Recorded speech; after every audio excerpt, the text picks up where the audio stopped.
Hello అండి, అందరికీ నమస్తే. Welcome to red TV. So ప్రస్తుతం కుల వర్గీకరణ అమలయ్యింది. మరి దీనికి సంబంధించి ఎలాంటి ఉన్నాయి, మరి దీంట్లో ఎలాంటి సందేహాలు ఉన్నాయి అనేది ఖచ్చితంగా తెలుసుకోవాల్సిందే. సో మనం ప్రస్తుతం మనతో పాటు ఇక్కడ కాసిం రాజు గారు ఉన్నారు, ఆయనతో మాట్లాడదాం. ఆయన ఏం చెప్తారనేది. సో ప్రస్తుతం మనతో పాటు కాసిం సార్ ఉన్నారు. సార్, ఈ 30 ఏండ్ల పోరాటం తర్వాత ఇప్పుడు 9% వచ్చింది. మీరు హ్యాపీగా ఉన్నారా? అమ్మ, వచ్చిన ఏ చిన్న అవకాశం దొరికినా, ఏ చిన్న ప్రయోజనం జరిగినా సంతోషపడే వాళ్ళం. ఎందుకంటే అవకాశాలకు దూరమై అంటరానితనాన్ని అనుభవించి ఎన్నో రోజులుగా బాధపడిన వాళ్ళం కనుక ఇప్పుడు వచ్చిన ఈ 9% మేము స్వీకరిస్తున్నాం. స్వీకరించి సేమ్ టైం ఇంకా మా జనాభా దామాష ప్రకారం రావలసిన వాటి కోసం మేము అడుగుతాం, పోరాటం చేస్తాం. ఓకే, అంటే మందకృష్ణ మాదిగ గారు ఒక మాట అంటున్నారు, అంటే మాకు 9% సరిపోదు, 11% కావాలి అని చెప్పేసి అంటున్నారు. అంటే మీరు కూడా అదే కోరుకుంటున్నారా? కరెక్ట్ అమ్మా. జనాభా దామాష ప్రకారం మాదిగలు 32,74,000 ఉన్నారు వాళ్ళు ఇచ్చిన నివేదికలో. మరి 32,74,000 ఉన్నటువంటి మాదిగలకి 9% వచ్చింది. అదే మాలలు 17 లక్షలు ఉన్నారు, వాళ్ళకి 5% ఇచ్చారు. డబుల్ జనాభా ఎక్కువ, 50% ఎక్కువ ఉన్న మాదిగలకి వీళ్ళకి 5 ఇచ్చినప్పుడు వీళ్ళకి 10 రావాలి కదమ్మా. న్యాయం అది. ఆ న్యాయం జరగలేదు కనుక ఆ న్యాయం కోసం మేము ముఖ్యమంత్రి గారిని కలుస్తాం. మాదిగ మేధావుల వేదిక తరపున ముఖ్యమంత్రి గారికి విజ్ఞప్తి చేసి మాట్లాడతాం. ఇవాళ మీ ప్రెస్ మీట్ పెట్టారు. ఇవాళ ముఖ్య ఉద్దేశం ఏంటి సార్? అమ్మ, ప్రెస్ మీట్ పెట్టిన ముఖ్య ఉద్దేశం ఏమిటంటే, ఒక సందర్భంలో చట్టసభల్లో చర్చ జరిగి వర్గీకరణకు సంబంధించిన ప్రాసెస్ మొదలైంది. ఆ ప్రాసెస్లో భాగంగా ప్రభుత్వం ముందుకెళ్ళినప్పుడు అందులో ఉన్న ఏమైనా చిన్న చిన్న లోపాలు ఉంటే, గ్యాప్స్ ఉంటే వాటిని ప్రభుత్వం దృష్టికి తీసుకెళ్లటం మొదటి ఉద్దేశం. రెండో ఉద్దేశం, రేవంత్ రెడ్డి గారు మొదటి నుంచి కమిట్మెంట్తో వారు వర్గీకరణ చేయడం కోసం నిలబడి ఈ పని చేశారు. అందుకే వారికి థ్యాంక్స్ చెప్పడం అనేది కనీస ధర్మంగా మేము భావించి ఇవాళ ప్రెస్ మీట్ పెట్టాము. సో ఇప్పుడు ఇందులో ఇంకా గ్యాప్స్ ఫిల్ చేయడానికి ఇంకేమైనా ఉంది అంటారా ఈ వర్గీకరణలో? ఖచ్చితంగా ఉందమ్మా. కొన్ని కులాలు కేటగిరీ 1, కేటగిరీ 2, కేటగిరీ 3లో ఇక్కడి కులాలు అక్కడ, అక్కడి కులాలు ఇక్కడ వేరువేరుగా మారాయి. ఆ కులాలను కూడా సరిచేయవలసిన అవసరం ఉన్నది, అది ఒక గ్యాపు. రెండోది, మాదిగలకి దక్కవలసిన 10%, 11% మాదిగలకి దక్కలే, 9% దక్కింది, అది కూడా ఒక గ్యాప్. ఈ 2 గ్యాప్స్ను ఫుల్ఫిల్ చేయవలసిన బాధ్యత ప్రభుత్వం మీద ఉన్నది. రేవంత్ రెడ్డి గారు దీన్ని ఆలోచిస్తారని, రేపు రాబోయే జీవోలో దీన్ని సరిచేస్తారని నేను కోరుకుంటున్నాను. Thank you very much. So ప్రస్తుతం మనతో పాటు రాజేందర్ గారు ఉన్నారు, మాదిగ ఇంటలెక్చువల్ ఫోరం అధ్యక్షులు. సార్ నమస్తే సార్. ఇప్పుడు వస్తున్న ఈ కుల వర్గీకరణలో బీసీ వర్గీకరణ ఉంది, ఎస్సీ వర్గీకరణ ఉంది. అయితే ఇందులో ఇంకా లోపాలు ఉన్నాయి అని చెప్పేసి అంటే ఇతర వాళ్ళు అంటున్నారు. దీని గురించి మీరేం చెప్పదలుచుకున్నారు? అసలు ఒక క్లారిటీగా చెప్పాలి అంటే మీరు ఎలా చెప్తారు? ముఖ్యంగా ఎస్సీ వర్గీకరణ అనేది గత 30 సంవత్సరాల నుంచి పోరాటం జరుగుతుందమ్మా. 2000 నుంచి 2004 వరకు గౌరవ చంద్రబాబు నాయుడు గారు ముఖ్యమంత్రి ఉన్నప్పుడు ఉమ్మడి ఆంధ్రప్రదేశ్లో అమలు జరిగింది. అప్పుడు మాదిగ ఉప కులాలకు కొంతమంది విద్యారంగంలో కావచ్చు, ఉద్యోగ రంగంలో మేలు జరిగింది. తర్వాత సుప్రీంకోర్టు ఒక టెక్నికల్ రీజన్ మీద దాని మీద కొట్టేయడం జరిగింది. దాని తర్వాత ఉద్యమాలు జరుగుతూ ఇప్పుడు 30 సంవత్సరాల్లో మళ్ళీ సుప్రీంకోర్టే రీఓపెన్ చేసి ఇది సామాజిక కోణం లోపల ఆర్టికల్ 14, 15(4), 16 ప్రకారం అందరికీ ఈక్వల్ ఆపర్చునిటీ రావాలా. ఎందుకంటే బాబాసాహెబ్ గారు కూడా, అంబేద్కర్ కోరుకున్నది కూడా అన్ని వర్గాలకు, ఎస్సీలలో ఉన్న వాళ్ళకు రిజర్వేషన్ పొందుపరిచాడు 15%. అది అన్ని వర్గాలకు పొందుతలేదు అనేది కాలక్రమేణా తెలిసింది. ఓన్లీ మాలలు మాదిగలే అనుభవిస్తూ ఉన్నారు. వీళ్ళే రాజకీయ నాయకులు, మంత్రులు అయ్యారు, వీళ్ళే కలెక్టర్లు అయ్యారు, ఐపీఎస్లు అయ్యారు. మిగతా అట్టడుగు వర్గాలు ఇంకెవరైతే ఉన్నారో వాళ్ళకు రాజకీయమైనటువంటి ప్రాతినిధ్యం లేదు, విద్యారంగం లేదు, ఉద్యోగ రంగం లేవు. కాబట్టే దీన్ని సబ్ క్లాసిఫికేషన్ చేయాలని పెద్దలు గౌరవనీయులు మందకృష్ణ గారు గత 30 ఏళ్ళ నుంచి అన్ని వర్గాలకు ప్రాతినిధ్యం జరగాలి, సబ్ క్లాసిఫికేషన్ జరగాలి, అప్పుడే న్యాయం జరుగుతుంది అనే దాని మీద ఒక ఉద్యమం జరుగుతూ వస్తుంది. దాని పర్యవసనంగా సుప్రీంకోర్టుకి వెళ్ళడము, పంజాబ్ నుంచి, హర్యానా నుంచి. ఆ సుప్రీంకోర్టు తీర్పులో ఏం చెప్పారంటే, అన్ని రాష్ట్రాలు కూడా మీ రాష్ట్రాలు ఈక్వల్ ఆపర్చునిటీ అంటే ఈ ఉన్న వితిన్ 15%ను సబ్ క్లాసిఫికేషన్ చేసుకొని అన్ని వర్గాలకు మేలు జరిగేటట్టు, అన్ని వర్గాల అభివృద్ధి జరిగేటట్టు సామాజిక న్యాయము అంటే స్టేట్ గవర్నమెంట్స్కి అప్పచెప్తూ ఒక తీర్పు చెప్పింది. ఆ తీర్పుకు అనుగుణంగానే గౌరవ ముఖ్యమంత్రి రేవంత్ రెడ్డి గారు ఆగస్టు 1 రోజు అసెంబ్లీలో అనౌన్స్ చేయడము, దానికి అనుగుణంగా అన్ని వేదికల మీద నేను ఇది వర్గీకరణ చేసి తీరుతా అని చెప్పాడు. దాన్ని మొన్న ఫిబ్రవరి 4 రోజు అన్ని పార్టీల సహకారంతో మరి ఏకగ్రీవంగా దాన్ని ఆమోదించుకోవడము, ఏకసభ్య కమిషన్ వేయడము, ఏకసభ్య కమిషన్ 2 నెలల 15-20 రోజుల లోపల అది రిపోర్ట్ చేయడం.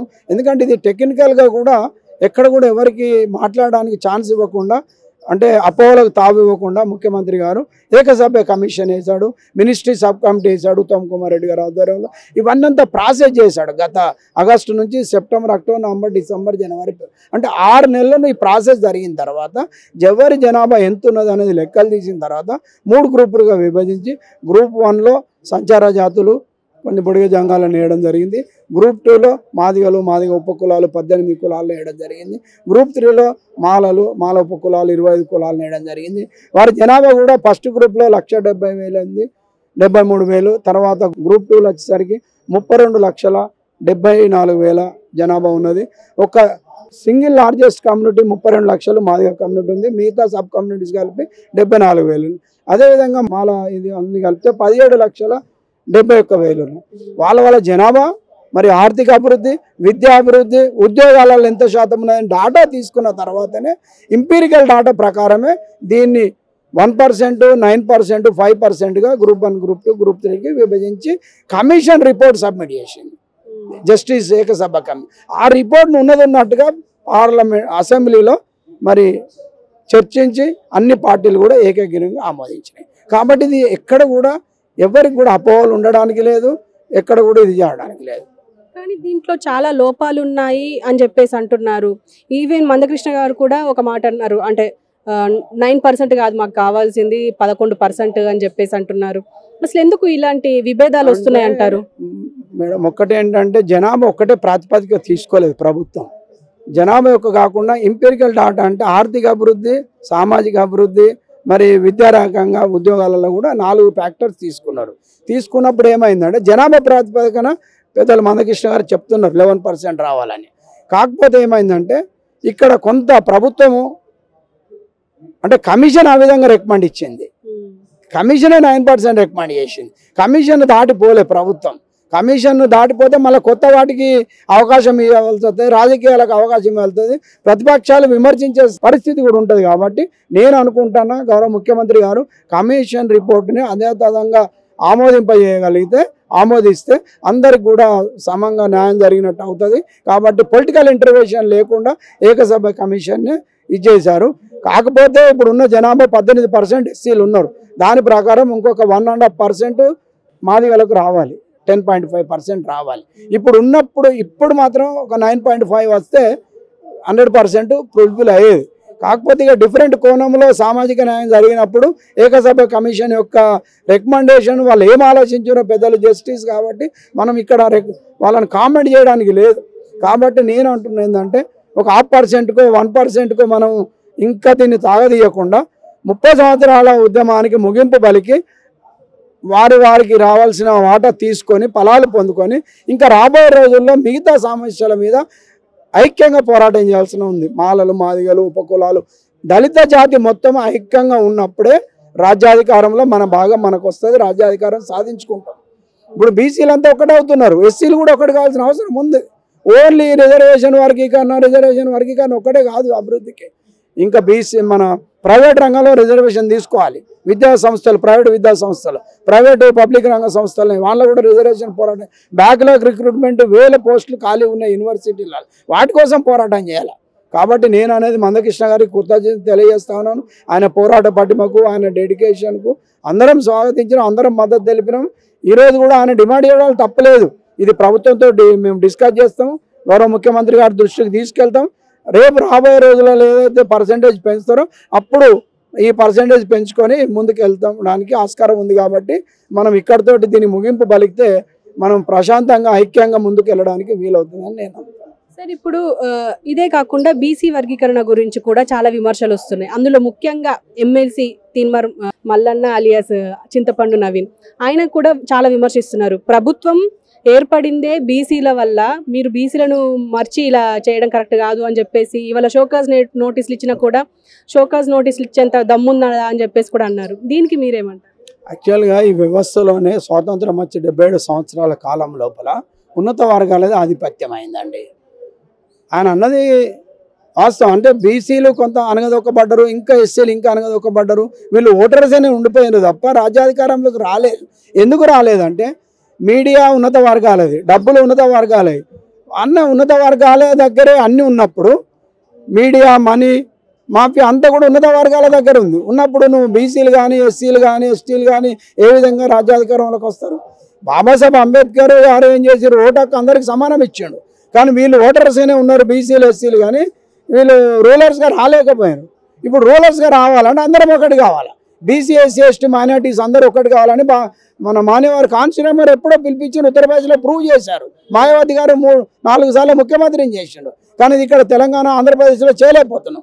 నేను ఇప్పుడు అనేది అదే, బీసీలు ఎస్సీలు ఎస్టీలు మైనార్టీలు ఒకటి కావాలి, రాజ్యాధికారం సాధించుకోవాలి, బీసీ ముఖ్యమంత్రిని చేయాలనే దానిలో నేను కూడా ముందుంటా. ఎందుకంటే బీసీ ముఖ్యమంత్రి ఎట్లయితే మనం ఏదో గొడవలు చేసుకుంటూ కాదు, నీ ఓటు ద్వారా చూపెట్టు. నీ బీసీలందరూ ఎస్సీలందరూ ఒక్క బీసీకి ఓట్లు వేయండి, మెజార్టీ ఎమ్మెల్యే సీట్లు గెలిపించుకోండి, అప్పుడు బీసీ ముఖ్యమంత్రి అవుతారు. కాబట్టి దీన్ని మనం రాజకీయంగా ఏదో చేసి విమర్శిస్తే రాదండి. తిరుమల మల్లన్న కూడా ఆ పార్టీలో ఎమ్మెల్సీ గెలిచి మళ్ళీ అక్కడ విమర్శించడం అనేది సరైన పద్ధతి కాదు. కాకపోతే ఏంటంటే ఆయనకున్న ఆవేశం బీసీలకు అన్యాయం జరుగుతుంది, దాన్ని ఎత్తి చూపు డిస్కషన్ చేయి. ఇప్పుడు ఎస్సీల వర్గీకరణ 30 ఏళ్ళు జరిగింది, దీని ఒక 3-4 ఏళ్ళు దీని మీద డిస్కషన్ చేసి బీసీలందరినీ కూడగట్టండి, ఎస్సీలను కూడగట్టండి, ఎస్టీలను కూడగట్టండి. ఎవరికైతే అన్యాయం జరిగిందో అనగారిన వర్గాలను కూడగట్టి బహుజన రాజ్యం కోసం, బహుజన రాజ్యాధికారం కోసం మీరు నడుము కట్టండి, మేమందరం మద్దతు ఇస్తాం, మేమందరం మీతో ఉంటాము. అప్పుడే న్యాయం జరుగుతుంది, అప్పుడే నిజమైన సామాజిక న్యాయము, రాష్ట్రం అభివృద్ధి, దేశ అభివృద్ధి జరుగుతుందని నేను నమ్ముతాను. Thank you sir, thank you very much. నమస్తే సార్. సార్, కులగణనకు సంబంధించి మీరు ఏం చెప్పదలుచుకున్నారు? అసలు అంటే దీనికి చాలా విమర్శలు వస్తున్నాయి, మీరు చూస్తూనే ఉన్నారు, దీని గురించి మీరేం చెప్తారు? అంటే విమర్శలు ఎక్కడ రావట్లేదు. కులగణన అనేది కూడా చాలా సైంటిఫిక్గా హేతుబద్ధంగా చేసినటువంటి కులగణన. కాబట్టి వాటి పట్ల కొంతమంది అంటే రకరకాల ఆలోచనలతోటి, రకరకాల అప్లికేషన్స్ తోటి మాట్లాడుతూ ఉన్నారు. కాబట్టి ఆ మాటలన్నిటిని కూడా రాష్ట్ర ప్రభుత్వము అంటే ఏ విషయాన్ని ఎట్లా తీసుకోవాలి, ఏ విషయాన్ని ఎట్లా గౌరవించాలనేది ఇది ప్రజా పరిపాలన. రేవంత్ రెడ్డి గారి నాయకత్వంలో కొనసాగుతున్నది ప్రజా పరిపాలన. అందరి మాటలు గౌరవిస్తుంది, అన్ని విషయాలని సేకరిస్తుంది, అధ్యయనం చేస్తుంది. కానీ గత ప్రభుత్వంలో చూడండి, ఎక్కడన్నా కులగణన జరిగిందా, వర్గీకరణ జరిగిందా, ఎవరన్నా గౌరవించిర్రా, ఎవరన్నా అసలు సామాజిక విషయాల పట్ల, సామాజిక అంశాల పట్ల ఎక్కడన్నా అది ఉన్నదా? కాబట్టి గత ప్రభుత్వానికి ఈ ప్రభుత్వానికి గదే తేడా. సో కాబట్టి ఈరోజు ముఖ్యమంత్రి రేవంత్ రెడ్డి గారి నాయకత్వంలో ఒక ప్రజా పరిపాలన కొనసాగుతూ ఉన్నది. అది ఎస్సీ వర్గీకరణ విషయంలో 30 ఏళ్ల పోరాటంలో ఈరోజు ముగింపు పలికి మాదిగలకు సిద్ధశుద్ధితో ఎస్సీ వర్గీకరణ అమలు చేయడం అంటే అసలు చాలా మందికి అనుమానాలు ఉన్నాయి. ఎస్సీ వర్గీకరణ అవుతుందా కాదా, 30 ఏళ్ళ నుంచి అట్లే అమలు కాకుండా ఉన్నది, అవుతుందో లేదో అనే అనుమానాలు ఉన్నాయి. కానీ రేవంత్ రెడ్డి గారు అట్లా కాదు, మాట ఇచ్చిండంటే ఖచ్చితంగా కట్టుబడి దాన్ని అమలు చేసేటువంటి మనస్తత్వం ఉన్నటువంటి ప్రజానాయకుడు. కాబట్టి ఈ విషయాలు మేము ఈరోజు ముఖ్యమంత్రి రేవంత్ రెడ్డి గారికి మేమంతా కృతజ్ఞతలై ఉన్నాము. ఆయన ఇచ్చినటువంటి ఎస్సీ వర్గీకరణ, అమలు చేసినటువంటి ఎస్సీ వర్గీకరణ ముందు జీవో రూపంలో రాబోతున్నది. కాబట్టి అదంతా కూడా మాదిగలంతా స్వాగతిస్తూ ఉన్నారు.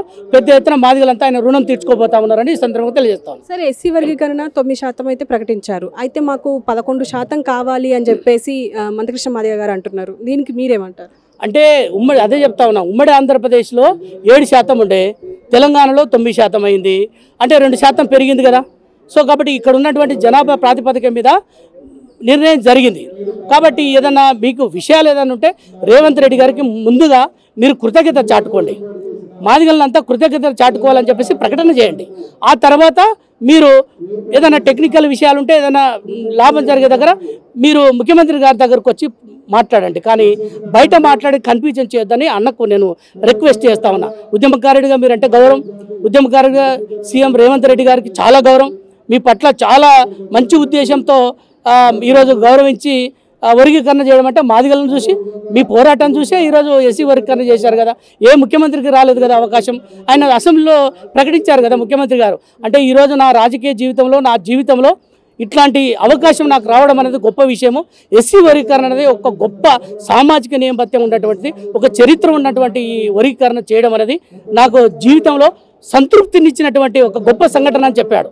అంటే ఇంతకు మించినటువంటి విషయం ఏముంటుందిగా.